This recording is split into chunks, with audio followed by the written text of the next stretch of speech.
नमस्कार. तर रोज रोज तेच तेच खाऊन कंटाळा आला असेल आणि रात्री काय बनवायचं हा जर प्रश्न पडत असेल तर 2 मिनिटात झटपट होणारी ही हिरव्या वाटाण्याची कढी तुम्ही नक्की ट्राय करा.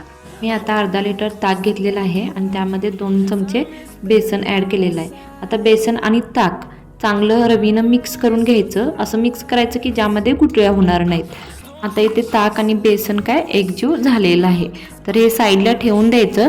त्यानंतर गॅसवर भांडं ठेवायचं आणि त्यामध्ये घालायचे 2 चमचे तेल. तेल जरा गरम होऊ द्यायचं. तेल गरम झालं की त्यामध्ये घालायची मोहरीनंतर घालायचे थोडे जिरे. हे दोन्ही तेलामध्ये चांगलं भाजायचं आणि त्यामध्ये घालायचा वरून कढीपत्ता भाजला की त्यामध्ये घालायचा हिंग. तर हिंगानं कढीला चांगली खमंग टेस्ट येते. तर हे सगळं तेलामध्ये चांगलं भाजून घ्यायचं आणि त्यामध्ये घालायचा बारीक चिरलेला कांदा जरा लाल झाला की त्यामध्ये घालायचा आलं लसूण पेस्ट.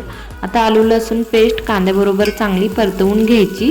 त्यानंतर त्यामध्ये घालायचे थोडे मसाले म्हणजे हळद, चवीनुसार मीठ घालायचं, थोडी धने पावडर घालायची, तसेच लाल तिखटही थोडी घालायची आणि गरम मसाला घालायचा. आता हे सगळं मिश्रण काय करायचं की चांगलं हलवून घ्यायचं, थोडं तेलामध्ये भाजायचं.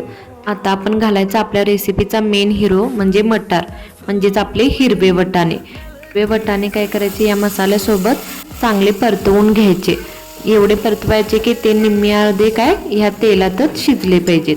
वटाणे तेलामध्ये फ्राय झाले की आता आपण जे ताक आणि बेसनचं जे मिश्रण केलं होतं ते काय करायचं त्यामध्ये ओतून द्यायचं. ओतल्यानंतर काय करायचं बारीक गॅस करायचा आणि ते थोडं शिजायला ठेवून द्यायचं.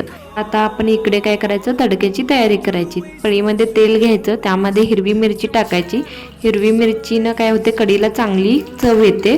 त्यामध्ये थोडीशी लाल तिखट घालायची आणि हे मिश्रण आपण केलेल्या कढीवर ओतून द्यायचं आणि हे चांगलं हलवून घ्यायचं.